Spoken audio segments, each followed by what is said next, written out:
की पुकारने लगे, प्रभु हमारे कितने दुर्भाग्य कि आप हमारे नगर आए और मैं आपको देख नहीं पाया, बहुत दुर्भाग्य। और चिल्ला चिल्ला के महाप्रभु के कदम रुक गए, स्वयं प्रभु ही है, लौट पड़े, आए, सुन आश्चर्य हुआ उसकी पुकार।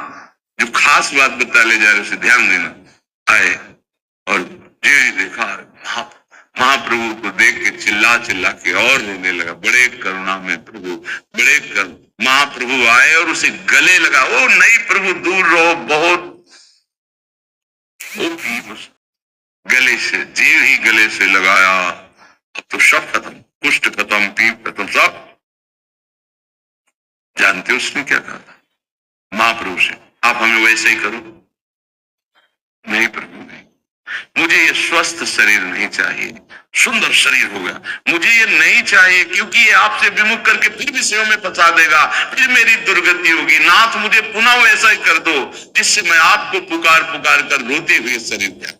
समझो कुंती जी क्या कह रहे हैं, जिनके सामने भगवान खड़े, भगवान का नाम समस्त दुखों को मिटाने वाला, और स्वयं सुख समुद्र भगवान से कह रही मुझे विपत्ति दीजिए, क्योंकि जब जब विपत्ति हुई है तब तब हमारा चित्त आप में तन्मय हुआ है और देखा है कि आप अभय अभय देने के लिए दौड़ते हुए हमारी तरफ आ रहे हैं। आज विपत्ति गई और सिंहासन पर महाराज युधिष्ठिर विराजमान, तो आप जा रहे हैं पीठ करके, प्रभु मुझे ऐसी संपत्ति नहीं चाहिए। भाव को समझो, जब आप भजन करोगे तो आपके भी मन में आने लगेगा, नहीं शरीर स्वस्थता चाहिए, नहीं अनुकूलता चाहिए, नहीं व्यवस्था चाहिए। नाथ जो व्यवस्था जो अनुकूलता आपको भुला दे मुझे नहीं चाहिए, ये हृदय होने लगेगा। अगर महापुरुष अपने हृदय की बात न बताए तो बाहर कोई जान ही नहीं सकता।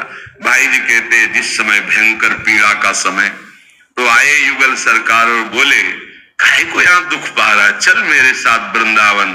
बोले ले गए और उस आनंद सिंधु में डुबो दिया। जो पद रत्नाकर में लीलाएं गाई है ना, उसके पहले ही गए कि हमें ले गए। जीवन का क्या फल है? अपने अंशी अपने स्वामी प्रभु को प्राप्त कर लेना। अब किसको दुख हो रहा है? ये जड़ शरीर है।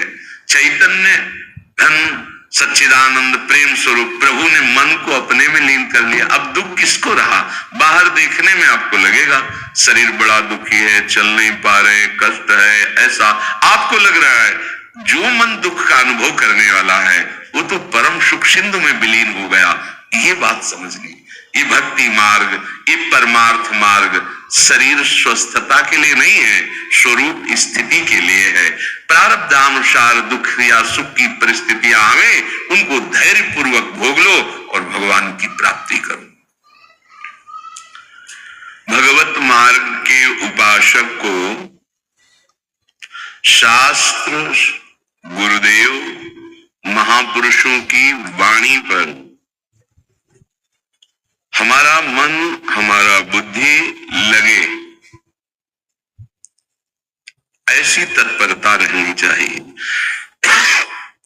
पर होता उल्टा है कि हम मन की सलाह पर तो कोई प्रश्नवाचक चिन्ह नहीं लगाते, जांच नहीं करते कि ये क्या बोल रहा है, ये किस तरफ प्रेरित कर रहा है, इसका संकल्प असत है कि सत है, ये कुमार्गगामी वृत्ति या सन्मार्ग वाली, वहां कोई प्रश्न नहीं करते।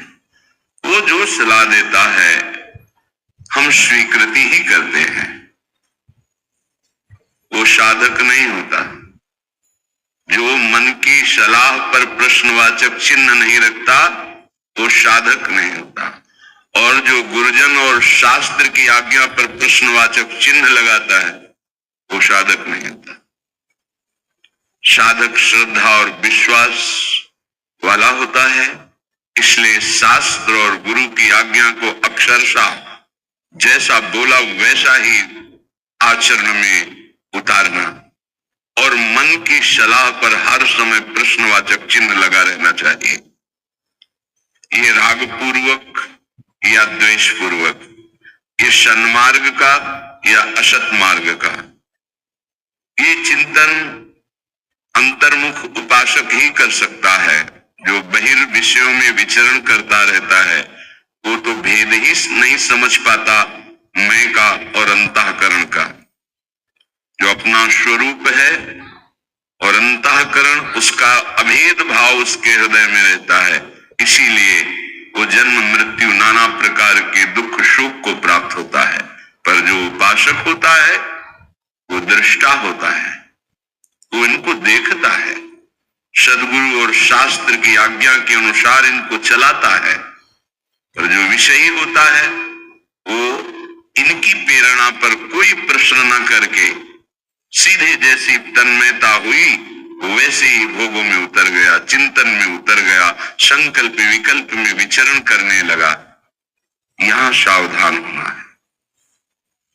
उपासक को मन बुद्धि की प्रेरणा को जांचना है, वही उपासक है। इनको सतमार्ग में चलाना है, तो बिना जांचे इनकी कोई भी सलाह मत मानिए मन बुद्धि की। और जो बहिर्मुख विषय भोगों में रत है उनसे तो सलाह लेने की जरूरत ही नहीं, क्योंकि वो त्रिगुणात्मिका माया के द्वारा हरण किए हुए चित्त वाले क्या निश्चय करेंगे, क्या हमको सतमार्ग का उपदेश करेंगे। जिसकी भोग में ऐश्वर्य में महत्व बुद्धि हो गई है, चित्त अपरित हो गया है, उनकी बुद्धि मलिन होती है, निर्णय ठीक नहीं होता है। निर्णय शास्त्र सम्मत सदगुरु आज्ञा पर चलने वाले उपासक की बुद्धि का ठीक होता है। तो उपासक को चाहिए कि ये जो हमारी दुर्दशा का कारण है, बुद्धि मन की सलाह को न जांचना, इसे सुधार करें। इतने तदात्म हैं हम मन बुद्धि में कि वो जो दिखा रहे हैं वही हम देख रहे हैं, जो सोचवा रहे हैं वही हम सोच रहे हैं, जो करवा रहे हैं वही हम कर रहे हैं। और हम कहते हैं अपने आप को उपासक है। क्या उपासना हो रही? मन बुद्धि के अनुसार चलने वाला उपासक नहीं होता। शास्त्र सम्मत मन बुद्धि की सलाह, गुरु वचन के अनुसार मन बुद्धि की प्रेरणा, तब तो स्वीकृत, नहीं तो हम उसको धिक्कार दें, उसको डांटें। है ऐसी नीच प्रवृत्ति का तू हमें उत्साह बढ़ा रहा है, सलाह दे रहा है, संकल्प कर रहा है, कभी नहीं। धिक्कार है तुझे। ऐसा अवसर मिलने पर भी तू भगवत विमुख चेष्टा के लिए संकल्प बना रहा है। नाम जप करते हुए उन बातों को जो भगवत विमुख करने वाली सलाह देता है उनको मिटा रही। आपके अंदर विवेक शक्ति है, जागृत कीजिए। पर हम उल्टा करते हैं, शास्त्र और गुरु आज्ञा में क्यों लगाते हैं, बड़ा संशय बना रहता है। मन बुद्धि की सलाह पे नहीं।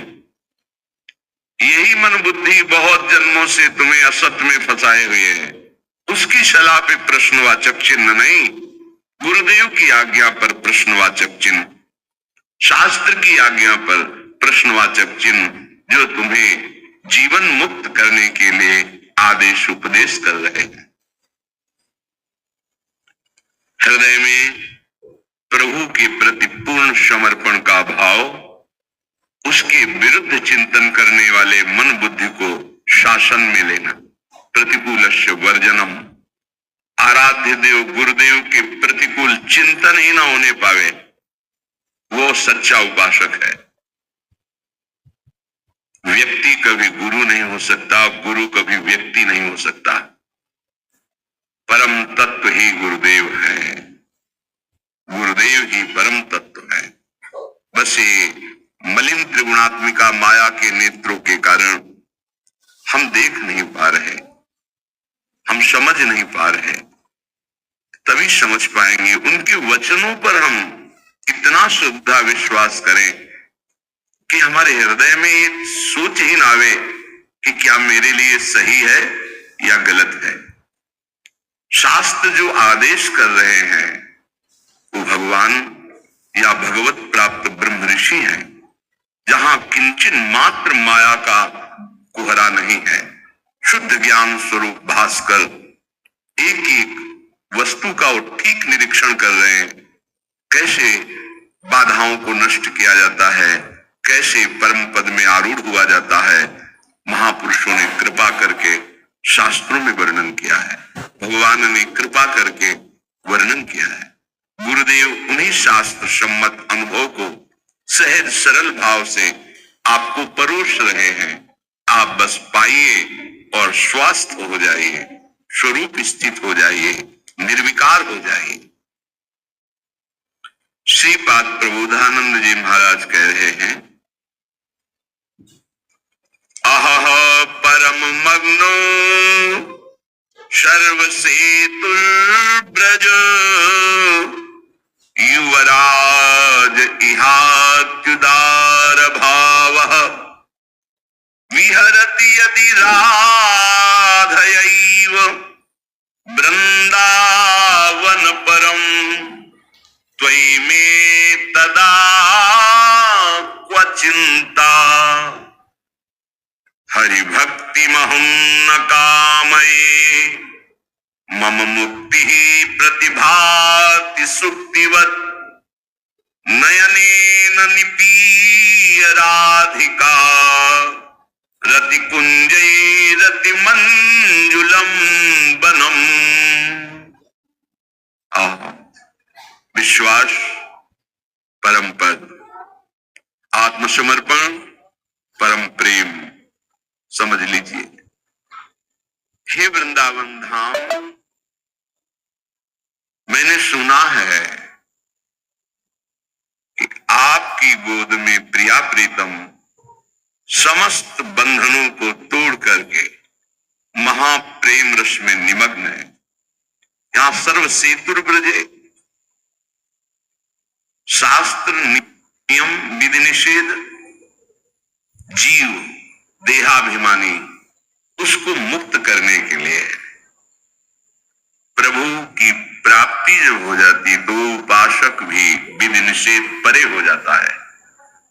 विधि निषेध नहीं दास अनन्य उत्कट व्रतधारी।